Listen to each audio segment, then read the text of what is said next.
As we continue to explore our exploration of beauty, which is our theme for the month, we are grateful to Crystal McLaughlin for this beautiful painting that she shared, this piece of art for our service today. This morning we explored nature's beauty and our human longing for beauty as we reflect on the thoughts of spiritual teachers using meditative silence as a time to reflect on the beauty we find in our lives and in the world. And in thinking about this, it took me back to being a little kid and growing up in the country. And, running through fields, cotton fields, and staying outside with the dogs and my horse, I never realized that I learned a great deal about nature. It wasn't until years later that I came to understand that part of what I discovered were some of the patterns and structures found in nature. Jenny and I were talking about the sensitive mimosa leaves. They were one of my favorite things. The flower you hold is a circle, one of the most common patterns in nature. Structures of circles and spirals and other geometric patterns are repeated often through nature. There's great beauty in these patterns. I once met a gifted basket maker whose baskets are in the Smithsonian. And as we were talking, she said, one of my favorite things to do is to work with middle school children on a curriculum that I developed called Math in a Basket. And as the middle school children would weave these baskets, the pattern she taught them included a Fibonacci sequence. And so when their basket was finished, there was this lovely spiral around the outside of the basket. It was literally math woven into the natural materials. Once you notice spirals in nature, other patterns appear in their beautiful symmetry.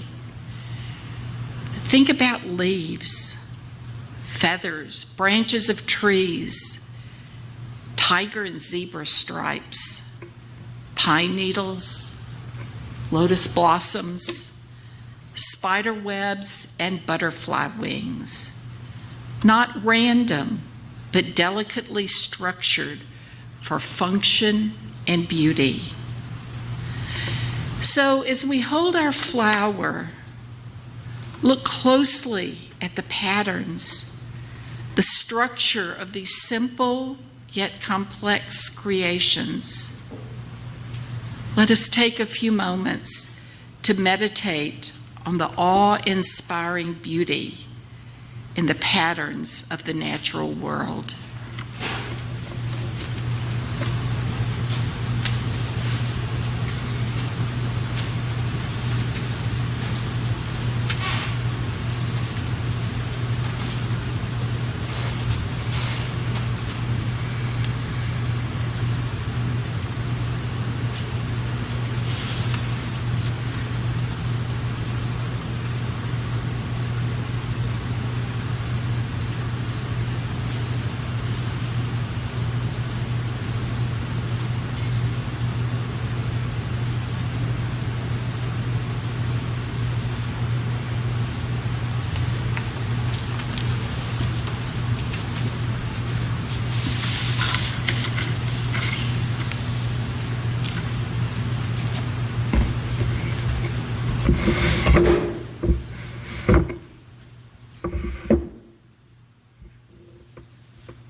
When we consider the beauty of creation, We seldom begin with the most basic building materials of life, of which Carl Sagan reminded us. He said, "The nitrogen in our DNA, the calcium in our teeth, the iron in our blood, the carbon in our apple pies were made in the interiors of collapsing stars. We are made of stardust, or star stuff, I'm sorry." Terry Weston wrote about the awe and mystery we feel when we consider how life came to be, how so many actions and reactions, some known and many mysterious, came together, including the stardust to bring us to this day. Let us share the responsive reading number 530 together.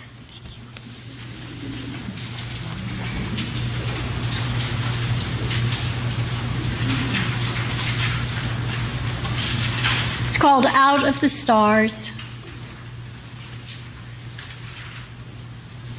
Out of the stars in their flight, out of the dust of eternity, here we have come.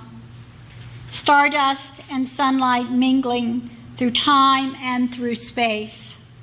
Out of the stars have we come, up from time. Out of the stars have we come. Time out of time before time, in the vastness of space, Earth spun to orbit the sun.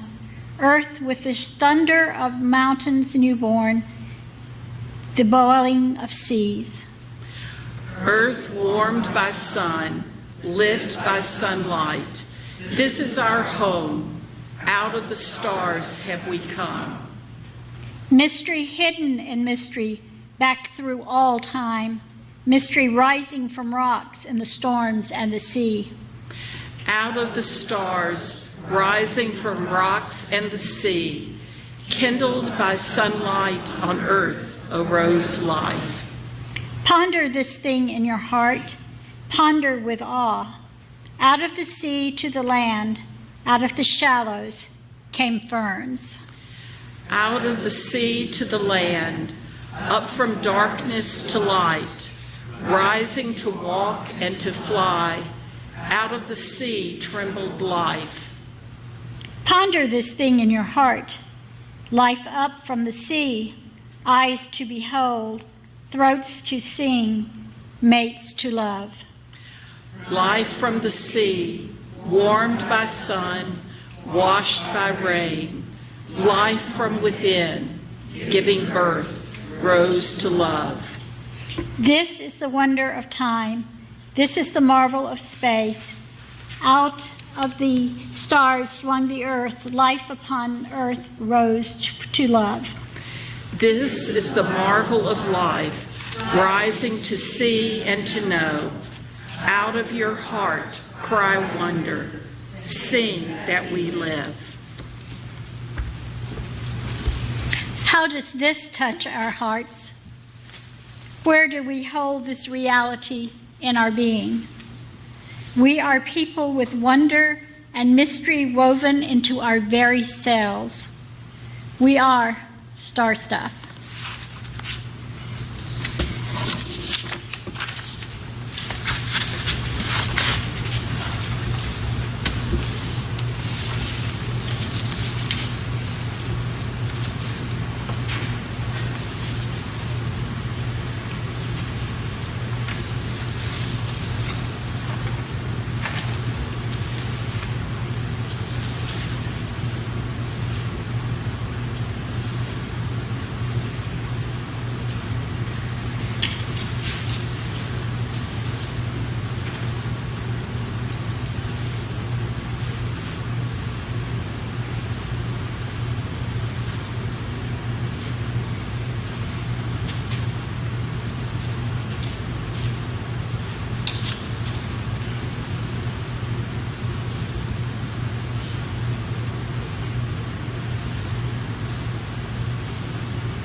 We came into being as part of the beauty of creation.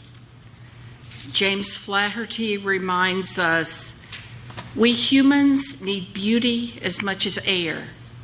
Without it, we exist only to survive and procreate our genes or our ideas or our beliefs or our portfolios. In a world driven to more efficiency, we are in grave danger of forgetting this. We see the results of our forgetfulness at every turn: addictive behaviors, massive greed, devastating cruelty, the symptoms of soul death. How do I forget what's most important?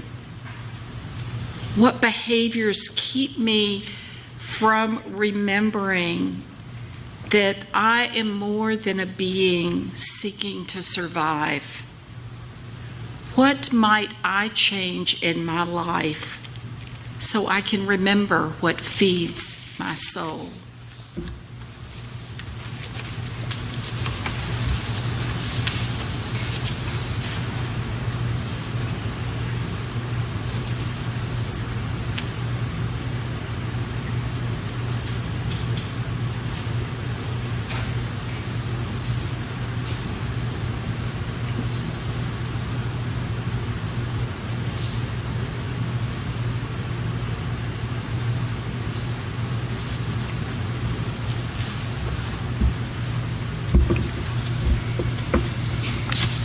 We need nature and beauty to return to ourselves, to return to our souls. How do we experience our place in the family of life? Mary Oliver reminds us of the importance of accepting who we are in wild geese and accepting ourselves, flaws and all. Wild geese. You do not have to be good. You do not have to walk on your knees for 100 miles through the desert repenting. You only have to let the soft animal of your body love what it loves. Tell me about despair, yours, and I will tell you mine. Meanwhile, the world goes on. Meanwhile, the sun and the clear pebbles of the rain are moving across the landscapes, over the prairies and the deep trees, the mountains and the rivers. Meanwhile, the wild geese, high in the clear blue air, are heading home again. Whoever you are, no matter how lonely, the world offers itself to your imagination, calls to you like wild geese, harsh and exciting, over and over, announcing your place in the family of things.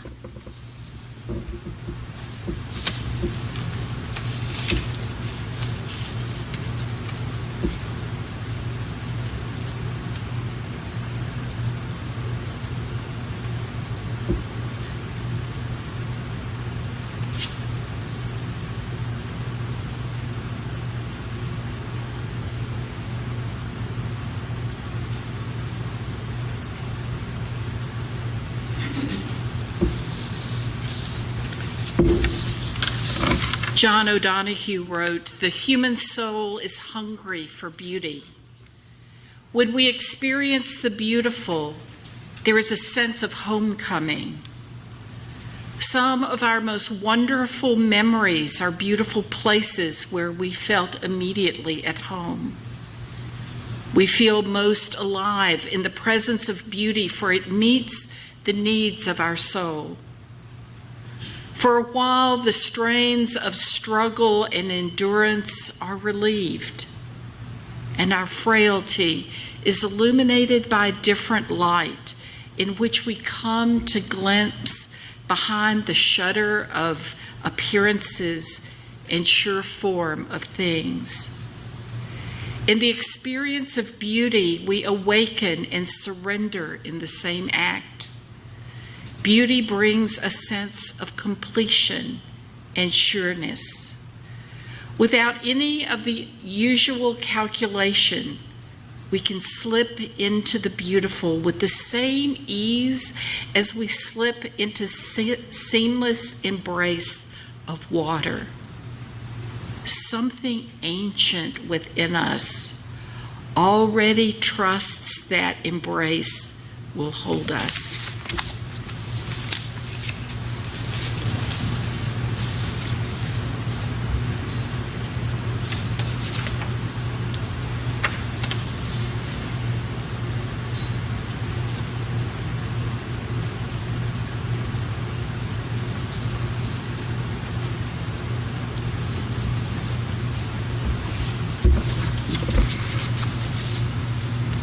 Even though we know how essential beauty is to our beings, we are so often swayed by advertising, and our perspectives are subtly influenced.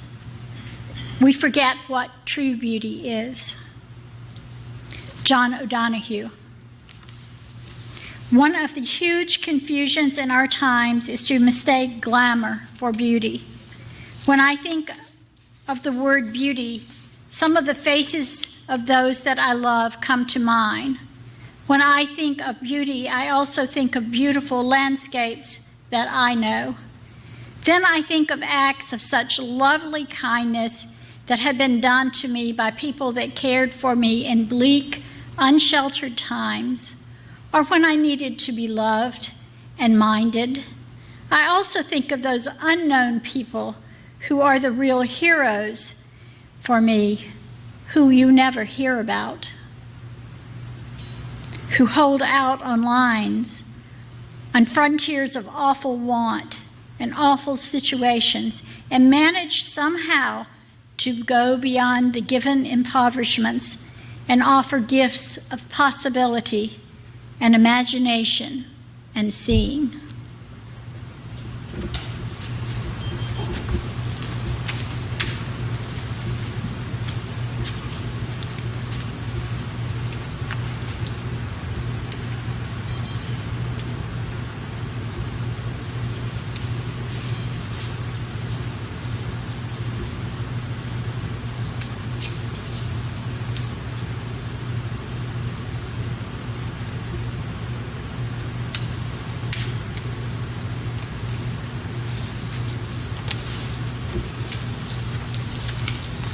When we deaden our own depths, we cannot strike a resonance in those we meet or in the work we do. A reverence of approach awakens depth and enables us to be truly present where we are. When we approach with reverence, great things decide to approach us. Our real life comes to the surface, and its light awakens the concealed beauty of things. When we walk on the earth with reverence, beauty will decide to trust us. The rushed heart and the arrogant mind lack the gentleness and patience to enter that embrace. Beauty is mysterious, a slow presence who waits for the ready, expectant heart. John O'Donohue.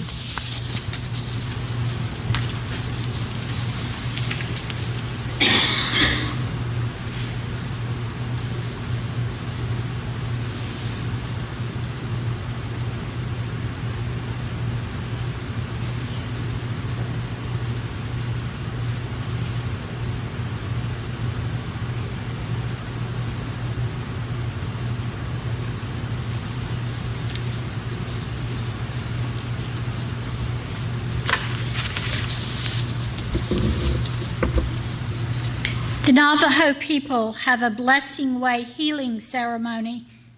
It includes these words about beauty. It is used to restore balance to the cosmos. The Navajo tradition. Beauty is before me, and beauty behind me, above me and below me. Hover the beautiful. I am surrounded by it. I am immersed in it. In my youth, I am aware of it. and in my old age I shall walk quietly the beautiful trail.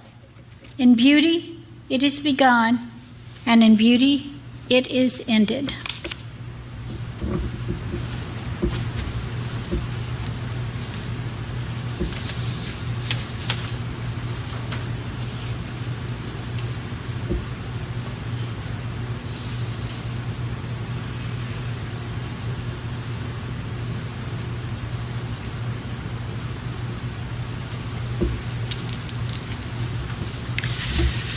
Some beauty is easy to see, but I think there is a lot of beauty that we wouldn't notice if we didn't practice looking for it. There's beauty in unexpected places, and the more we practice looking for beauty, the more we are ready for it. The more beauty we can find in the world. There is beauty everywhere. Sometimes, in order to see it, it helps us to use a tool like a pair of binoculars, or a poem, or a prayer. There is beauty right in front of you. There is, as the Navajo said, beauty behind you, beauty above you, and beauty below you. All around you is the beautiful. You yourself, each one of us, is deeply beautiful. May we explore many ways to be prepared for beauty, and may we practice, practice, practice the art of perceiving beauty.